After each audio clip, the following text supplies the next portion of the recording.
श्री आज का प्रसंग है होली पर्व के शुभ अवसर पर। हिंदू धर्म में होली एक ऐसा पर्व है जो भेदभाव को मिटाता है।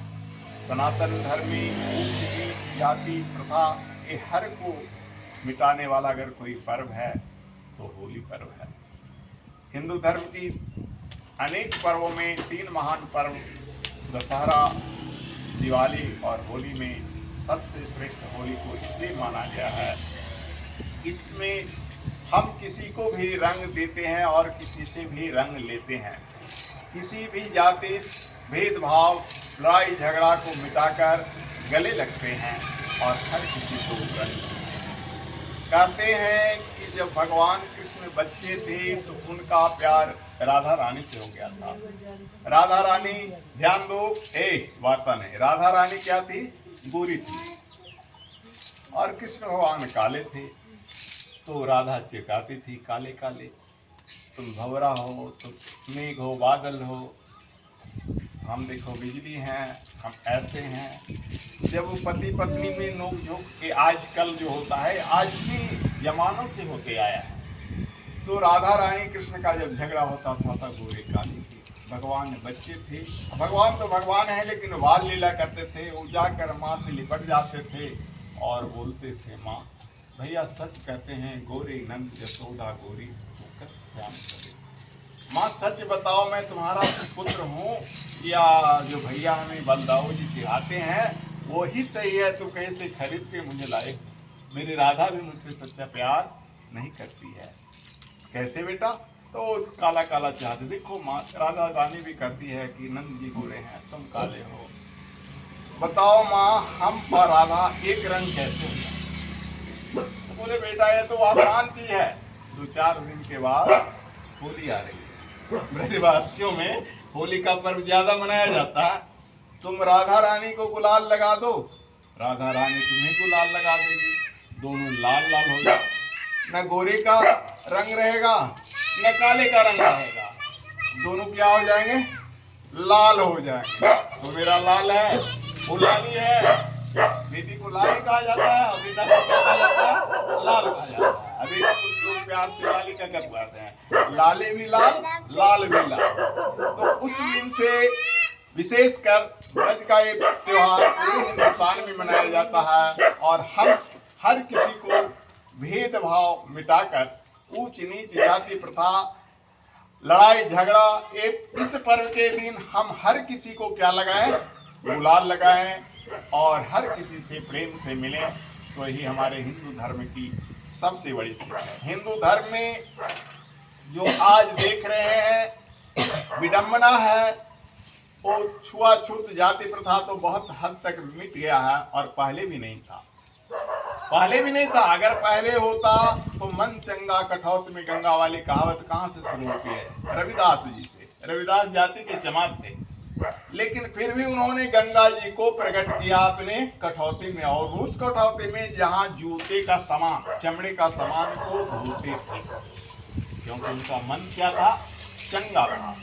दूसरी कहानी है जो भुइया जाति होता है उसमें उसका गोत्र जानते हो क्या है? नहीं जानते। उसके जो ऋषि थे, चवन ऋषि नहीं, कहानी करते करते हम भी भूल गए। वो बैलगाड़ी चलाते थे, जिनसे भुइया जाति की पकड़ी हुई है, वो बैलगाड़ी चलाते थे। और एक दिन नारद जी बात कर रहे थे कि धरती पर अगर कोई सबसे बड़ा ऋषि है, सबसे बड़ा संत है, देखो अभी कहानी कहते कहते उनका नाम भूला गया। क्या कहा जाता है? तुम लोग का एक जाति थी क्या? हरिजन कोई कुछ और कहा जाता है? बोले का नाम हरिजन, मांझी और कुछ बोला जाता है। राजवंशी नहीं, वही गोत्र है उसका, वही गोत्र है। इधर नहीं, पश्चिम में हरिजन को भुइया को वही कहा जाता है। पश्चिम तरफ के लोग है ना वही कहते हैं, वही ऋषि के नाम पर देखो नाम बोल रहे हैं, कहा जा रहा है। चलिए उस ऋषि के बारे में जब नारद जी बता रहे थे तो जनक सुन रहे थे। जनक बोले रे हमको विदेह कहा जाता है और ये उसका वर्णन कर रहे हैं नारद जी। बोले नारद जी वो कहाँ मिलेगी, आप कैसे उनका वर्णन करें, उनकी क्या खूबी है। तो बोला आप खुद जाकर राजन देख लीजिए। वो गए, एक बैलगाड़ी पर जहाँ निवारी लादा हुआ था उसके नीचे बैठकर तुलसी के माला पर राम राम जप रहे थे। और उसके बाद जब पूरा हुआ बैलगाड़ी को हाके, निवारी को बेचे, उसके पैसा कुछ मालिक को दिया, उससे जो बचा उससे भोग लगाए ठाकुर जी का और भोजन अपने भी। बोले कि देखो ये दिन भर श्रम करता है तो उसी श्रम का जो अंश है उसी से अपनी भी सेवा कर रहा है, परिवार का भी पालन कर रहा है और उनका भी पालन कर रहा है। तो ऐसे अनेकों कहानियां जहां हम सवर्णों की नहीं निम्न वर्णों की भी उच्चता दर्शाई गई है हमारे शास्त्रों में। फिर भी आज ईसाई लोग बहला फुसलाकर हर जाति को क्रिश्चियन बना रहा है कि ब्राह्मणों ने क्रॉस किया। तुम्हारे ब्राह्मणों ने सताया, ब्राह्मणों ने किसी को नहीं सताया है। ब्राह्मणों ने वर्ण का विन्यास किया है सिर्फ कर्म के आधार पर। गीता भी लिखती है चातुर्वर्ण्य निष्ठा गुण कर्म विभाग से। हे अर्जुन, 4 वर्णों को मैंने बांटा है। ब्राह्मणों को पढ़ाने का अधिकार दिया है, बनिया को व्यापार करने का अधिकार दिया है, क्षत्रियों को राज संचालन और देश की रक्षा करने का अधिकार दिया है, शूद्रों को सेवा करने का अधिकार दिया है। न कि छुआछूत बनाया है, न कि जाति प्रथा बनाई है।